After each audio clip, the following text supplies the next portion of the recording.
Des populations de Bango Sud et Ngalel Nord Extension dans la région de Saint-Louis ont assisté impuissamment à la destruction de leurs maisons. Les habitants réunis en collectif dénoncent une cabale pour les déguerpir au profit des exploitants du gaz. Ousmane Sonko a raison de se méfier. Les Sénégalais sont habitués à une instrumentalisation des institutions politiques à des fins personnelles. C'est l'analyse de l'enseignant-chercheur Jean-Charles Biagui qui qualifie de dramatique le jeu démocratique sénégalais. Vous l'entendrez dans cette édition. Augmentation annoncée du nombre de commissions à l'Assemblée nationale. Thierno Bokoum la juge inopportune. L'ancien parlementaire soutient qu'il y a plus important. Travailler à ce que la commission comptabilité et contrôle présente ses rapports. Football, l'équipe nationale du Sénégal a quitté Paris pour Singapour. Les Lions vont y affronter le Brésil en amical jeudi prochain. La page des sports Youssouf Bodjan, le tour du web Omar Mou. Nous serons en classe avec Koumba Sandiane Faye, Bonne Santé Salimata Aou, la chronique du lundi Abdoulaye Sissé, l'invité de la rédaction Ibrahim Lissa Faye, le président de l'association des éditeurs de la presse en ligne. Entre autres questions, l'assainissement de la presse en ligne, la carte nationale de presse.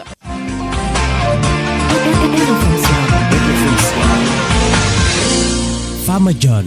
Bonsoir à toutes et à tous. À Saint-Louis, les opérations de démolition de maisons et d'autres constructions à Bango Sud et Ngalel Nord Extension ont débuté aujourd'hui.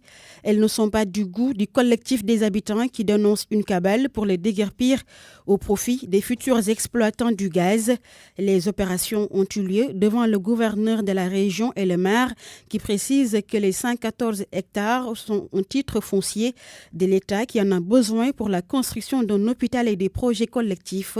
Mohamed Nabissila. Les caterpillars et engins de démolition renseignent sur l'opération que le gouverneur de la région de Saint-Louis dirige pour récupérer des parcelles et autres habitations sur un titre foncier de l'État. Ibrahim Fall, je suis le porte-parole du collectif des populations de Ngalel Nord Extension et de Bango Sud. Nous, populations de Ngalel Nord Extension et de Bango Sud, occupons un domaine qui appartient au domaine national du Sénégal. Voilà maintenant qu'on a découvert du pétrole et du gaz au large des côtes de Saint-Louis. Et que monsieur le maire Mansour Faye, avec la présence imminente des multinationales, a besoin d'une boulimie foncière. Ils veulent ériger un aéroport international. Ces populations qui occupent ces 114 hectares de l'État se disent déjà victimes de la future exploitation du pétrole et du gaz. Ils se désolent que les autorités administratives et locales soient montées en première ligne pour mener ces opérations. Nous sommes sentis trahis par notre maire. Nous sommes sentis trahis par nos autorités administratives. C'est honteux ce qui se passe derrière nous. Vous constatez vous-même que les maisons sont en train d'être démolies. Le gouverneur de région qui dirige les opérations en présence du maire n'a pas souhaité se prononcer sur ce problème, estimant que l'État retire un titre foncier qui lui appartient. Toutefois, le maire précise que ces espaces devront servir à la construction d'un hôpital et d'autres espaces collectifs. RFM Saint-Louis. Mohamed Nabissila.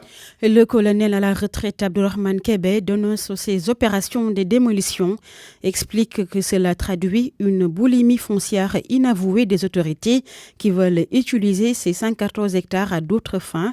L'activiste et ancien directeur de la DIRPA ajoute également que l'installation et les constructions des citoyens sur ce site engagent la seule responsabilité de l'État dont les services ont laissé faire pendant des décennies. Il est avec Mohamed Nabissila. Qu'il y a une part de responsabilité de l'État dans ce qui arrive. Qu'ils ont laissé les pères de famille épuiser toutes leurs économies pour avoir un logement décent pour caser leur famille. Et aujourd'hui, on leur dit, on va vous déguerpir. Parce que tout simplement, moi je situe cela dans le cadre de la boulimie foncière des autorités qui sont là. Saint-Louis devient une ville stratégique et qui va connaître un certain développement avec l'avènement du pétrole et du gaz. Il y a aussi un problème de foncier. Ce qui fait qu'ils ont ciblé, et généralement ils ciblent les plus faibles. Ils pensent qu'en Ngalel Extension, ils ont des projets, en tout cas, qu'ils ne veulent pas dévoiler. Et nous savons que la plupart du temps, ils s'accaparent des terrains pour des raisons personnelles. Mais pendant ce temps, les pauvres sont laissés à eux-mêmes. La faute de l'État réside dans le fait de ne pas avoir exercé de contrôle et d'avoir regardé pendant plus de 10 ans, les gens construire et venir tout simplement aujourd'hui pour les faire déquérir. Je pense que c'est inhumain, c'est inacceptable et c'est impardonnable et les populations de Saint-Louisienne ne vont pas l'accepter. À l'instant, le colonel à la retraite Abdourahmane Kébé. 100 000 logements sociaux seront construits d'ici 5 ans. L'annonce a été faite cet après-midi par le ministre Abdou Karim Fofana à l'occasion de la Journée mondiale de l'architecture et de l'habitat.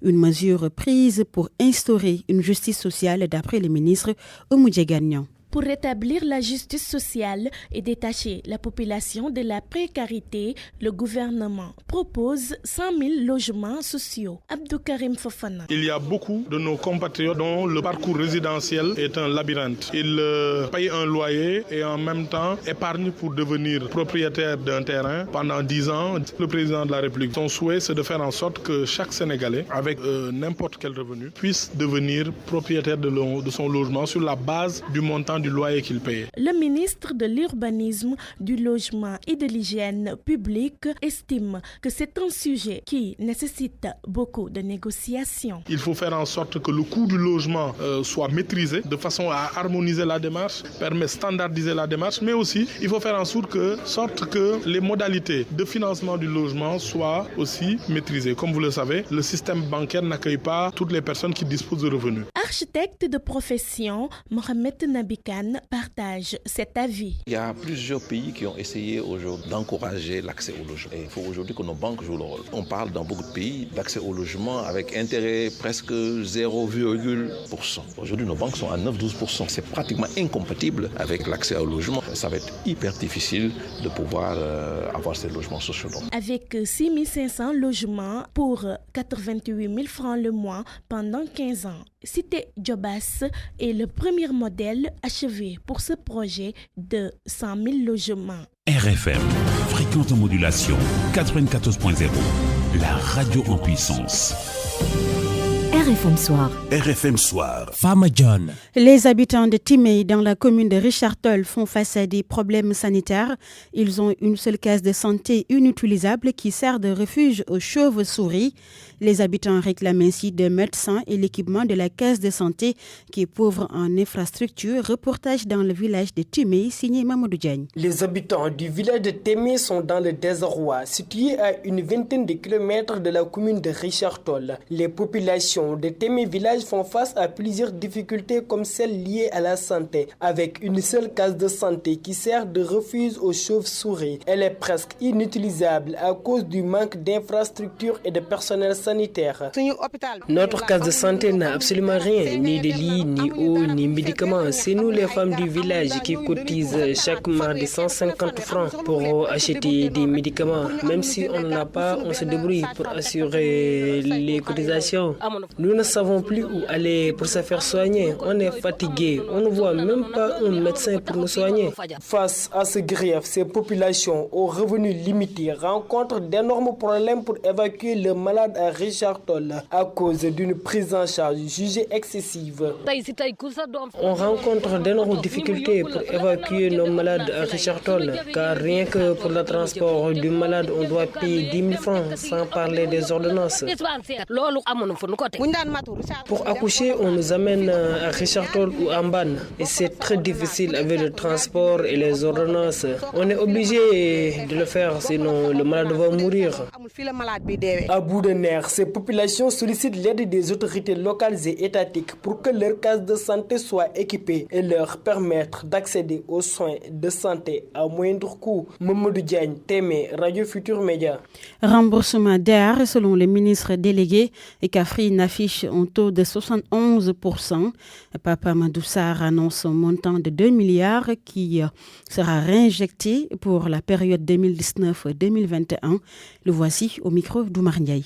La région de Kaffrine a eu à bénéficier d'environ 759 millions de francs CFA pour le premier exercice et avec un taux d'absorption de 123%. Et sur le plan du recouvrement qui a aussi été à l'ordre du jour, Kaffrine affiche un taux d'impayé de 29%, soit 71% en termes de remboursement. Comme je le disais tout à l'heure, c'est un effort à saluer comparé à d'autres régions. Toutefois, nous devons continuer les efforts car notre objectif c'est d'aller à 90-95% de recouvrement pour pouvoir réinjecter la totalité de ces montants, mais doubler l'enveloppe de Kaffrine qui pourrait être autour de 2 milliards, Inch'Allah, entre 2019 et 2021. Ceux qui n'ont pas encore payé suivront la phase contentieuse et les 4P. Et le sel aussi. Donc la région de Kaffrine, en relation avec le programme sel que nous mettrons en place avec Fatick et Kaolack, aurait une enveloppe de 2 milliards supplémentaires pour favoriser la production de sel de façon moderne et propre, et éventuellement même une unité de raffinage de sel dans la région ou dans les alentours de la région. À 22h11, vous suivez le journal sur la RFM. RFM, l'actualité politique. Les députés sont convoqués en séance plénière ce vendredi 11 octobre à 9h. Les députés vont se pencher sur l'examen du projet de loi numéro 12, modifiant et complétant la loi organique numéro 2002-20 du 15 mai, portant un règlement intérieur de l'Assemblée nationale.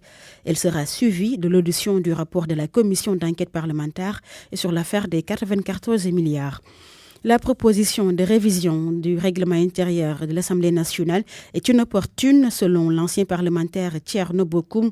Il soutient qu'il y a plus important, faire en sorte que la commission comptabilité et contrôle présente ses rapports pour que le peuple connaisse la traçabilité des dépenses à l'Assemblée nationale au lieu d'en rajouter en voulant revoir à la hausse le nombre de commissions. Thierno Bokoum avec Seydou Nourouba. Vous n'avez jamais vu en plénière qu'on vous présente la manière dont les deniers alloués à l'Assemblée nationale est géré, alors qu'il s'agit, si mes souvenirs sont bons, de près de 15 à 16 milliards. Donc il y a un problème de transparence à l'Assemblée nationale. Il y a un problème d'évaluation et de suivi des lois votées. Vous vous rendez compte qu'aujourd'hui, qu'en est-il de la loi, par exemple, sur le tabac? Est-ce qu'il y a une exécution de cette loi sur le tabac?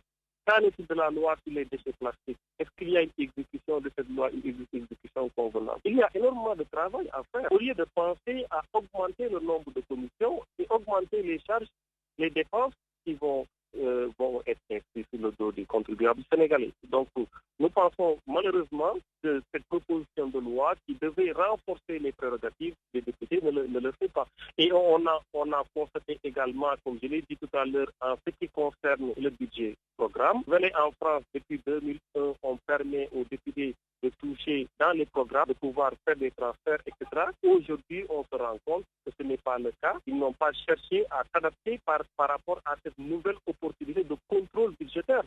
Donc, il n'y a pas, au contraire, il y a un article 90 qui dit que le député... À l'instant, Thierno Bokoum, plan de liquidation annoncé par le leader de PASTEF, Ousmane Sonko, a toutes les raisons de se méfier. C'est la conviction de Jean-Charles Biagui. L'enseignant-chercheur en sciences politiques à l'université Cheikh Anta Diop convoque l'histoire. Des individus ont été liquidés pour des considérations crypto-personnelles en utilisant les institutions politiques. Je vous propose de l'écouter. Il a des raisons de se méfier pour la simple raison qu'on nous a habitués à une certaine instrumentalisation des institutions politiques à des fins personnelles. Et c'est ça le drame du jeu démocratique sénégalais, entre guillemets d'ailleurs, parce que un jeu démocratique doit être ouvert, il doit être impersonnel, il ne doit pas se focaliser dans des attaques personnelles. Mais c'est vrai, si vous regardez un peu l'histoire politique du Sénégal, vous vous rendrez compte qu'effectivement, à plusieurs reprises, on a, pour des considérations stricto-personnelles, liquidé des individus en utilisant l'appareil d'État, en utilisant les institutions politiques. Donc, est-ce qu'il a des raisons de s'inquiéter? Une chose est sûre, il a des raisons de se méfier, parce que malheureusement dans le système politique sénégalais, c'est souvent des raisons stricto-personnelles qui fondent les enjeux politiques. Jean-Charles Biagui, Ousmane Sonko n'a pas à avoir peur s'il a les preuves de ses accusations. Et selon Aliou Rakissal, chef des frondeurs patriotes Front républicain, les accusations portant sur les 94 milliards ne concernent ni de près ni de loin le PASTEF.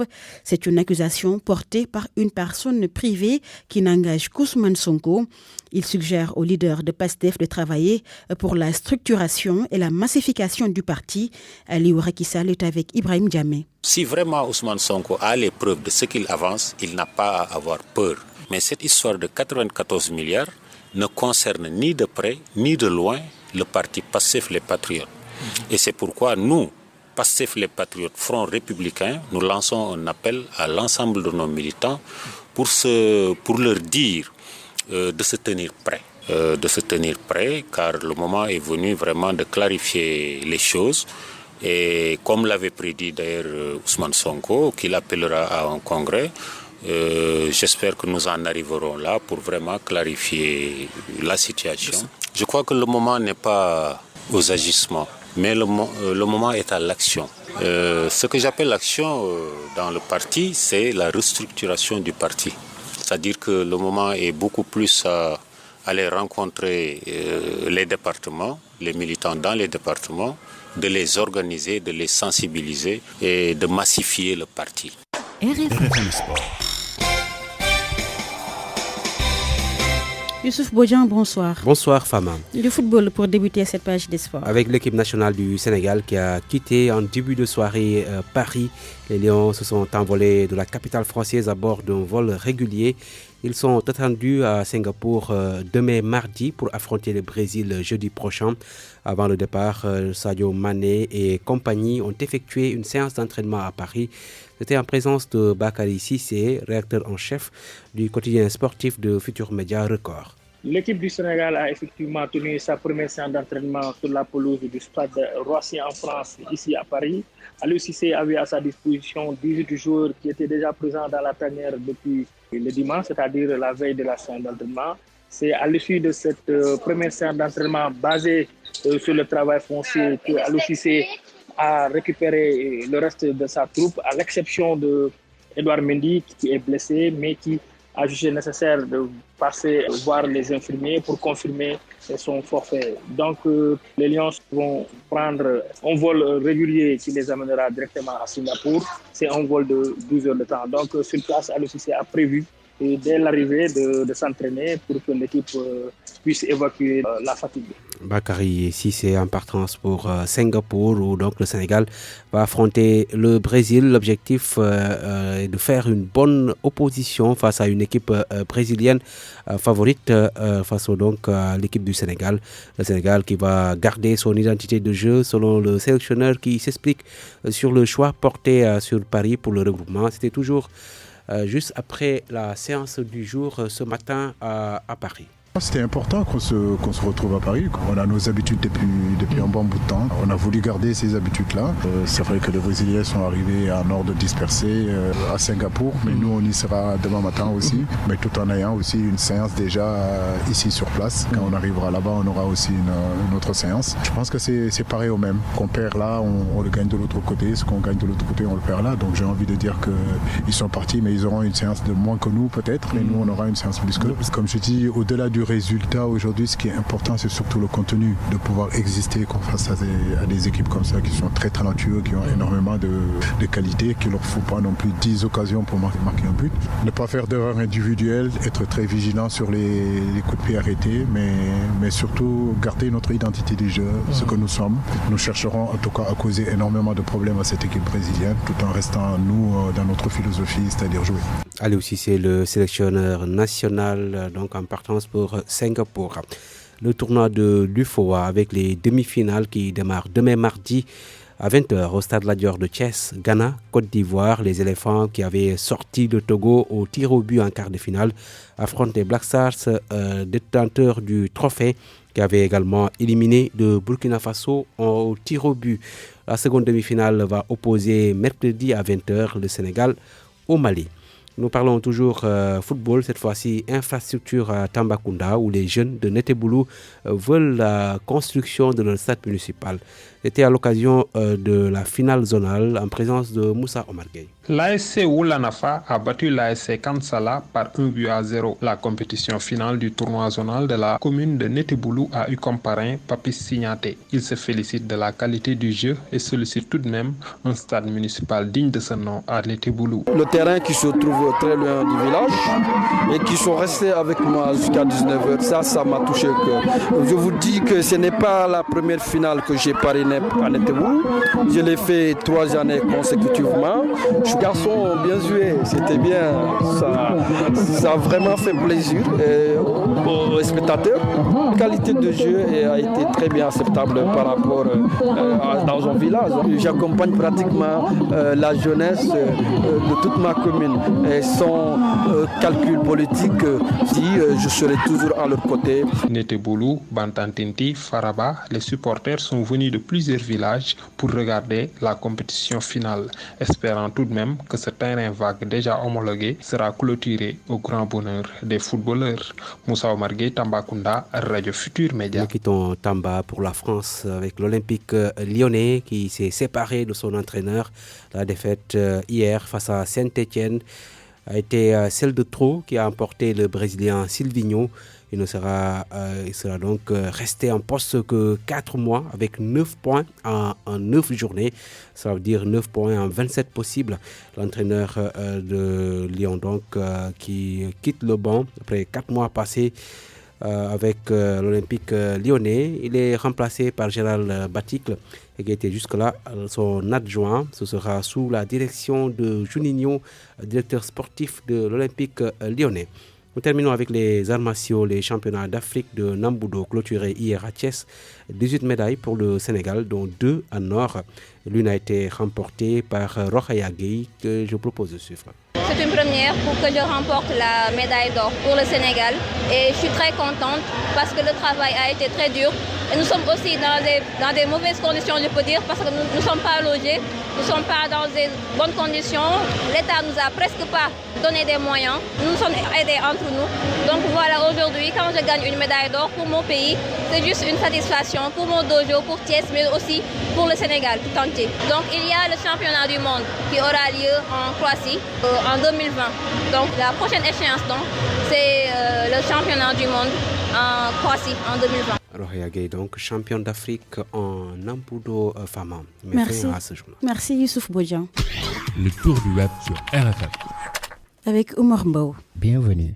Le phénomène de la vente de viande de chien ou de cheval refait surface. Après plusieurs années de silence, nouvelle découverte au Technopole. Des hommes dépêchent un cheval pour vendre la viande aux populations. Information à la une de Métro Dakar. Abdou Karim Gueye, alias Karim Khouroumhak, entre le marteau de France dégage et l'enclume de France au secours. Titre de Leral.net. Le dilemme carnélien du Front pour une révolution anti-impérialiste populaire et panafricaine, France frappe dégage, serait impuissant de voir Karim Khouroumhak être évacué pour aller se soigner en France, alors qu'ils passent tout leur temps à critiquer la France et la taxe d'impérialiste et pilleuse des ressources naturelles du pays. Dans un entretien accordé à nos confrères de Seneweb.com, l'analyste et directeur de publication du journal Dakar Times, Moudban, considère que le pouvoir ne peut liquider Ousmane Sonko que si ce dernier présente des preuves irréfutables sur l'affaire des 94 milliards. Dans un post sur sa page Facebook, l'ancien député Moustapha Diakhaté rassure Fatou Soussar qu'il n'y a pas eu au sein de la majorité présidentielle une volonté manifeste de liquider Ousmane Sonko. Titre qui barre la une de Bot7.com. Les visites de courtoisie auprès des familles religieuses et quelques dignitaires du pays par l'ex-maire de Dakar depuis sa sortie de prison en se faisant passer pour une victime du régime de Macky Sall n'est pas du goût du député de l'APR, Amadou Mbérissila. Dans un entretien accordé au site igfm.sn, le président du groupe parlementaire de Louga considère que Khalifa Sall devrait plutôt demander pardon aux Sénégalais pour avoir utilisé les deniers publics à des fins personnelles. L'équipe nationale du Sénégal qui a effectué sa première séance d'entraînement ce lundi matin au stade Roissy en France pour préparer sa rencontre amicale contre le Brésil prévue ce jeudi à Singapour a quitté la capitale française vers le coup de 19h. En conférence de presse ce lundi matin, le défenseur brésilien Marquinhos laisse entendre que le Sénégal est un adversaire avec beaucoup d'intensité, d'agression, d'imposition physique et technique. Information à retrouver sur YouSport. Tour du web, c'est fini. Merci à vous. Merci à vous, Omar Mbao. Retrouvons Kombasanian Faye pour la rubrique En classe. Bienvenue dans En classe. En classe se fait un focus sur les droits d'inscription à l'école en ce début de rentrée scolaire. À l'élémentaire, pour une éducation pour tous, l'enseignement est gratuit et ne donne donc pas lieu au paiement de frais de scolarité, même si dans certains établissements scolaires, l'on demande aux élèves de contribuer financièrement pour le bon fonctionnement de leurs écoles. Adi Maguette nous en dit plus. Même si les droits d'inscription sont formellement interdits dans les écoles élémentaires, les cotisations ne le sont pas. Selon le directeur de l'école Manguier 1, Omar Gueye, ces cotisations prennent en charge certaines préoccupations de l'école. À l'école, quand même, il y a des préoccupations, n'est-ce pas, au cours de l'année, n'est-ce pas, qui s'imposent et qui nécessitent quand même que les parents d'élèves réagissent. Maintenant, avec l'association des parents d'élèves et le CGE, lors de leur assemblée générale, ils sont tombés d'accord quand même que chaque parent à la rentrée, n'est-ce pas, s'acquitte à un taux forfaitaire, n'est-ce pas, pour que vraiment la caisse du CGE soit alimentée, pour que ces préoccupations, n'est-ce pas, au cours de l'année scolaire et en début d'année, n'est-ce pas, soient prises en charge. Ces préoccupations sont telles que des fenêtres qui sont défectueuses, des toitures qui s'envolent, les toilettes, surtout les toilettes. Wali Nyan, le directeur de l'école Manguier 2, s'inscrit dans la même logique. Mais pour lui, cette participation des parents d'élèves n'est pas obligatoire. Ces participations ne sont même pas du tout obligatoires et ne peuvent en aucun cas faire l'objet d'exclusion si l'enfant vraiment ne participe pas au versement de ses cotisations. Certaines associations de parents d'élèves se cotisent pour soutenir l'école en équipement et infrastructures, mais le défaut de cotisation ne peut en aucun cas constituer un motif de renvoi de l'élève. Une contribution non obligatoire, bon à préciser Adi Maguette. L'argent est géré par les comités de gestion des établissements CGE. L'UNAPES signale qu'un retard ou défaut de participation ne peut guère faire l'objet de renvoi de l'élève. Abdoulaye Fane en est le président. S'agissant de l'école élémentaire, il ne s'agit pas de frais d'inscription, mais de cotisation. Ce sont les parents eux-mêmes qui s'organisent pour déterminer un montant et en faire part à leurs semblables. Qu'ils puissent apporter une contribution financière pour régler certaines questions relatives au financement de l'école. Parce que si l'on s'en tient tout simplement aux crédits qui sont mis à la disposition des établissements élémentaires, il y a problème. Ce sont les parents eux-mêmes aussi qui gèrent ces cotisations-là en collaboration avec peut-être la direction de l'école. Il va falloir qu'à leur niveau qu'ils déterminent les postes qu'ils veulent véritablement financer. Pas obligatoire. Et d'ailleurs, il y a une circulaire du ministère de l'Éducation nationale qui le précise. Si du côté de l'élémentaire, les frais d'inscription sont formellement interdits, un arrêté ministériel statue sur les frais d'inscription dans l'enseignement moyen secondaire. Il revient au CGE de définir le montant compris entre 3 000 et 10 000 francs CFA. Plus de détails avec Fatoumata Badialou. Elle est la directrice de l'enseignement moyen secondaire général. Concernant le moyen secondaire, ce qu'il faut retenir, c'est qu'un arrêté fixe les droits d'inscription. Généralement, je pense bien que c'est entre 3 000 et 10 000 francs. Ces droits d'inscription sont établis par le conseil de gestion de l'établissement. Le principe quand même du ministère de l'Éducation nationale, c'est de tout faire pour que les élèves quand même entrent en classe. Ce qui importe également pour le ministère de l'Éducation, c'est surtout que les frais d'inscription ne soient pas un frein à l'accès aux salles de classe des enfants. Dans le contexte où on souhaiterait que tous les élèves aillent à l'école, il faudrait faire en sorte que les questions d'inscription ne soient pas un frein à l'effectivité du démarrage des cours et de l'entrée des élèves. Merci à Adi Maguette Ndiaye en classe. C'est tout pour ce numéro. Rendez-vous lundi prochain.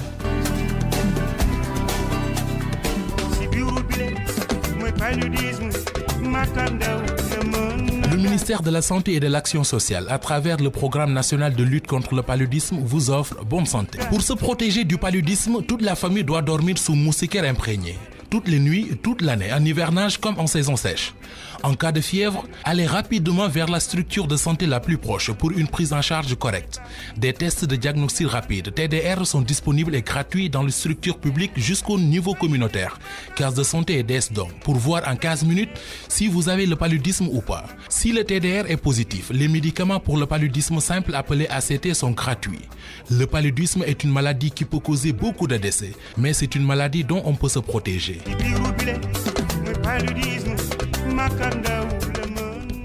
Bonne santé avec Salimata Aou.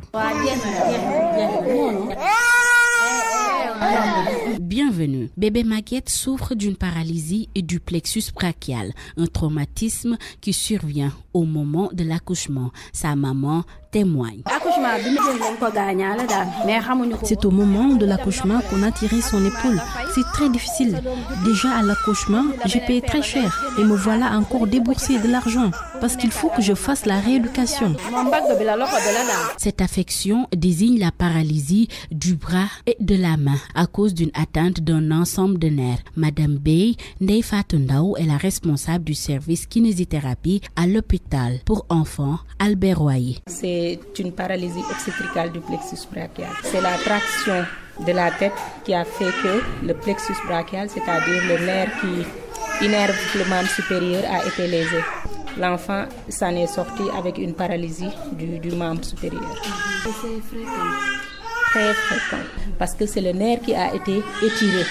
Voilà, c'est le réseau, parce que le plexus brachial, c'est un réseau de nerfs qui innerve le membre supérieur. Maintenant, si lors de l'accouchement, on étire ce réseau de nerfs, c'est ce qui cause cette paralysie-là. Un traumatisme qui représente 50% des consultations en kinésithérapie. L'atteinte des nerfs peut être minime ou totale. L'atteinte minime la plus fréquente, c'est l'atteinte C5, C6. En général, c'est l'épaule qui est touchée. Et là, si l'enfant a cette atteinte, maximum, au bout de 6 mois, maximum, au grand maximum, l'enfant va retrouver toute la fonctionnalité de son bras. Mais moi, ce qui me fait peur dans ça, c'est les atteintes totales.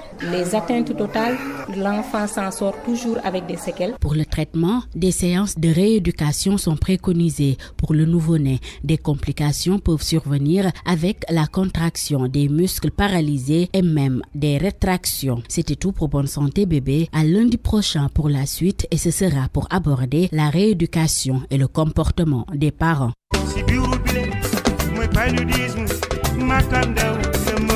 Bonne Santé vous a été offerte par le ministère de la Santé et de l'Action sociale à travers le programme national de lutte contre le paludisme. Engageons-nous tous pour l'élimination du paludisme au Sénégal.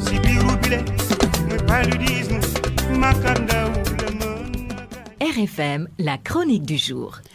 Chaque lundi, accueillons Abdoulaye Cissé pour sa chronique du jour. Il était une fois un petit vent frais de saison intermédiaire qui souffla sur un champ d'agrumes.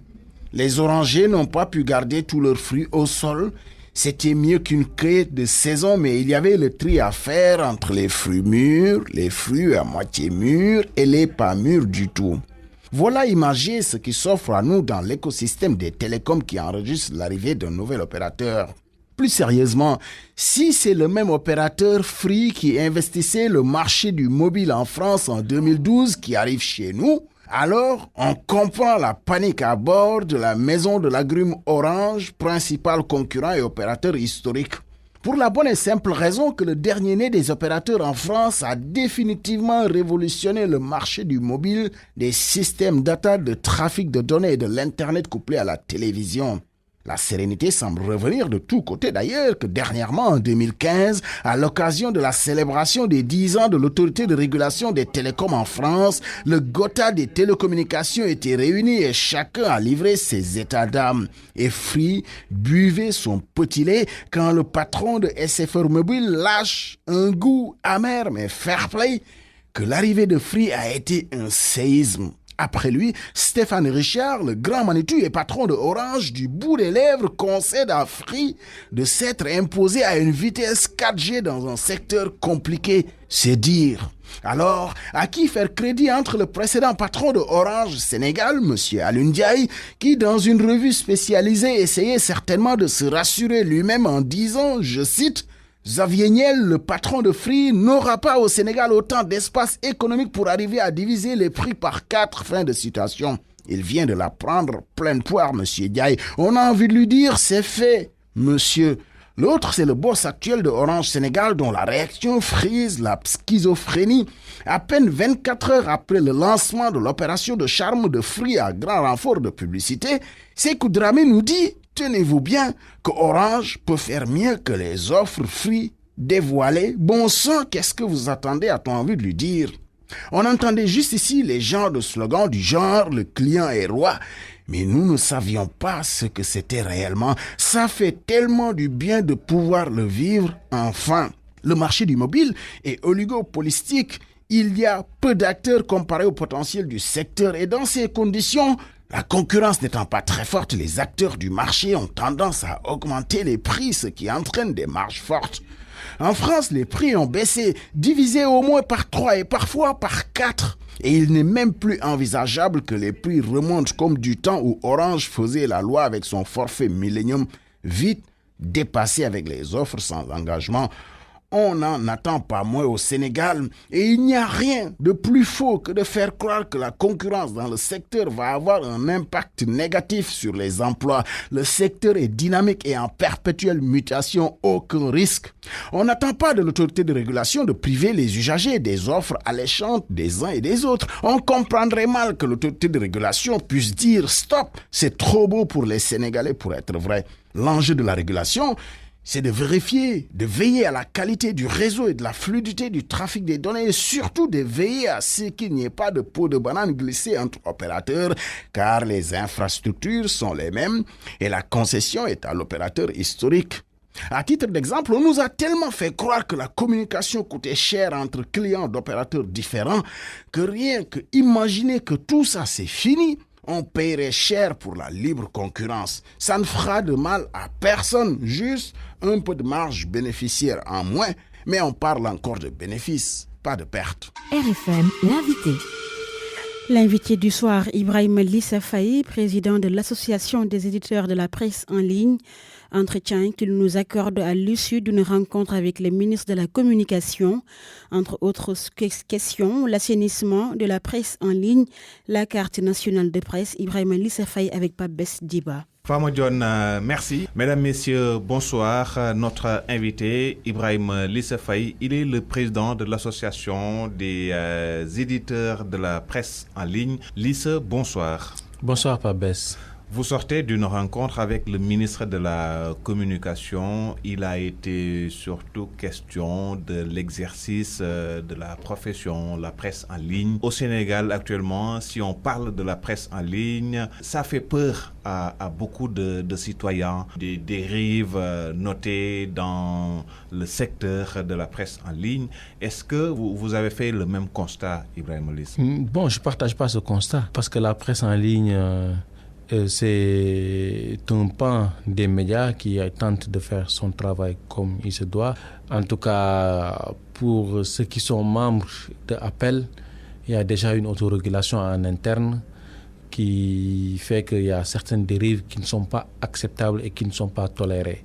Il y a non seulement le bureau, mais une commission éthique et déontologie qui veille à ce que, en tout cas, le travail soit fait dans les règles de l'art.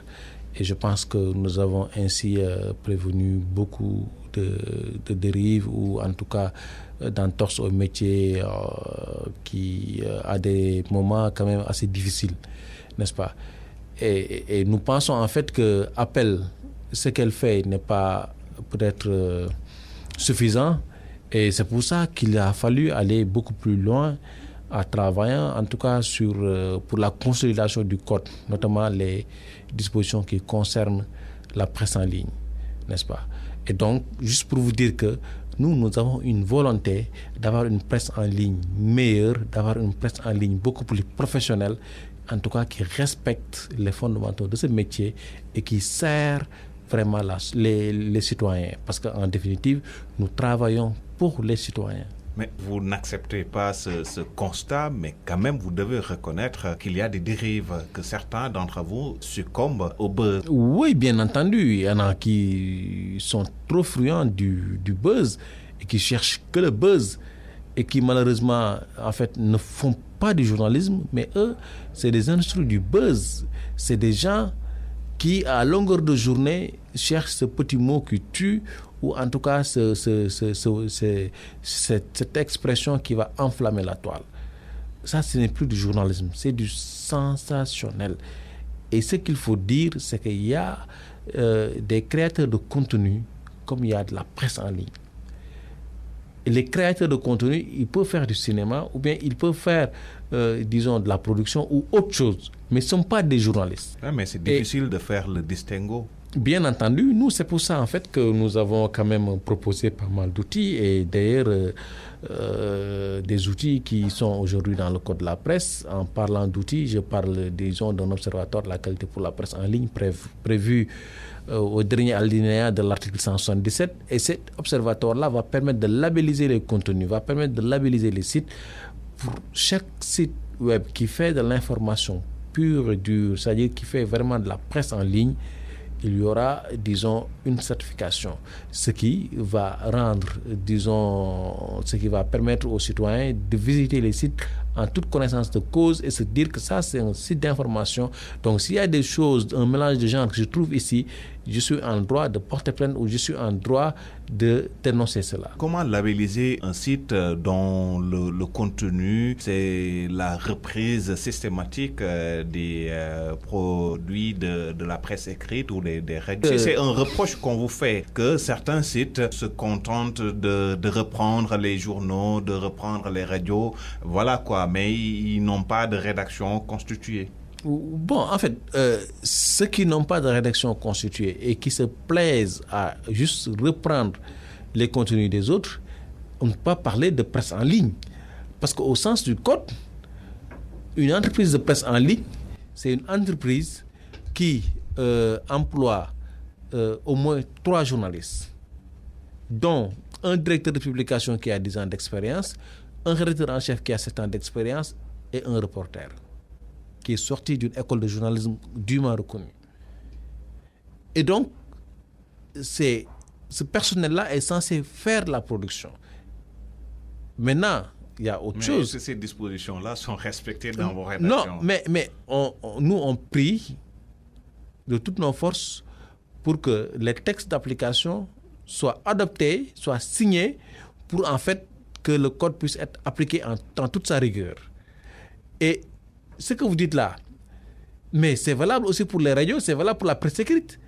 Parce que parfois, vous écoutez un journaliste radio qui présente des brèves, qui lit textuellement un site sans le nommer.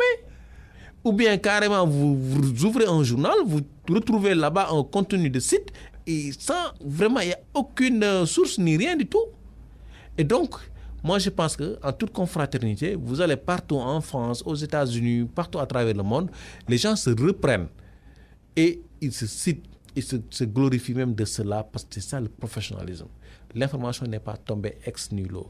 L'information provient d'un fil conducteur et le premier qui donne l'information, je pense à cette primauté-là, et il faut le respecter. Il a été question de la carte nationale de presse.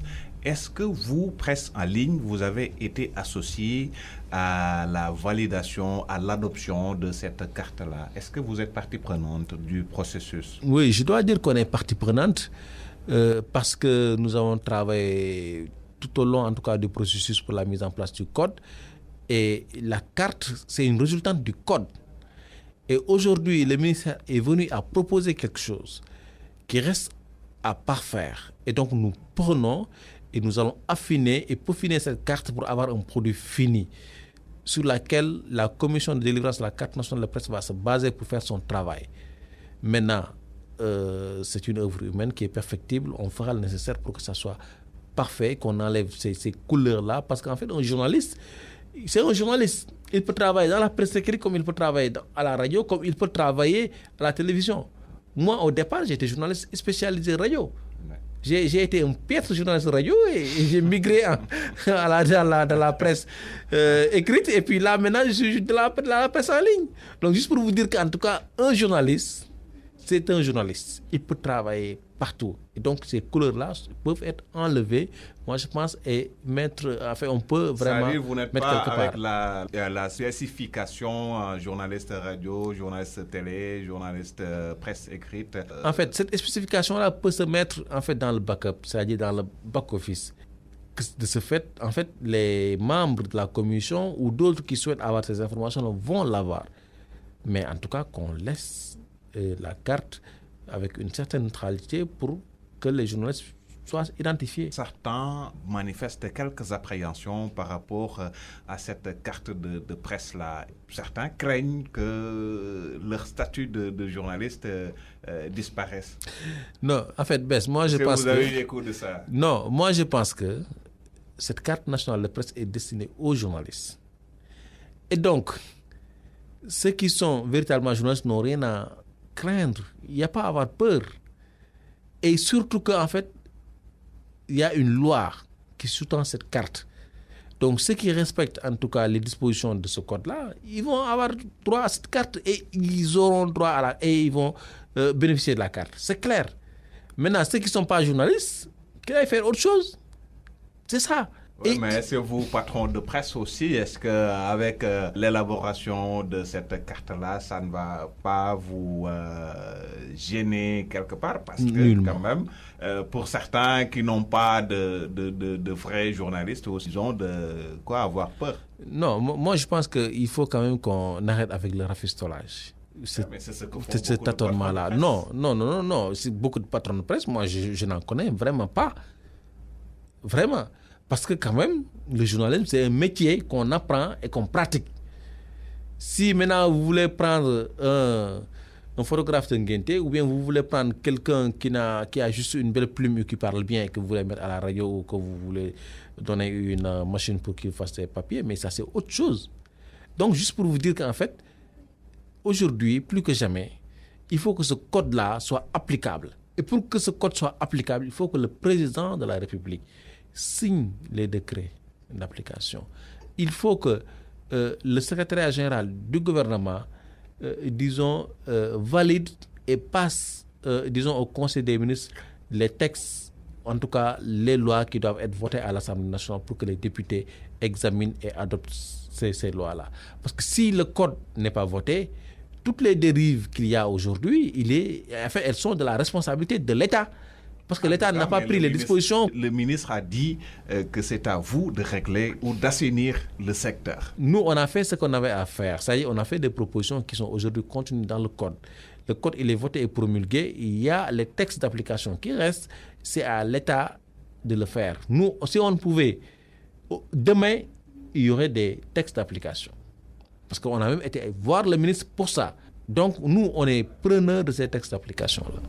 Et la convention collective, est-ce que vous respectez les dispositions de la convention? Bon, ça, c'est une autre paire de manches. C'est une autre paire de manches parce que la convention collective, si nous n'avions pas accepté d'aller à la table de négociation, il n'y aurait pas de convention collective. Et donc, nous avons accepté et aujourd'hui... Ça, c'est respecté dans les rédactions. Mais ça, il faut demander ça aux inspecteurs du travail parce que c'est à eux de contrôler, disons, l'effectivité ou pas du respect de la convention collective. Merci, Fama. Donc, c'était Ibrahim Lissa Faye, le président de l'association des éditeurs de la presse en ligne. Ça a été un plaisir, Lissa. Le plaisir est partagé par Bess. Merci. Merci beaucoup.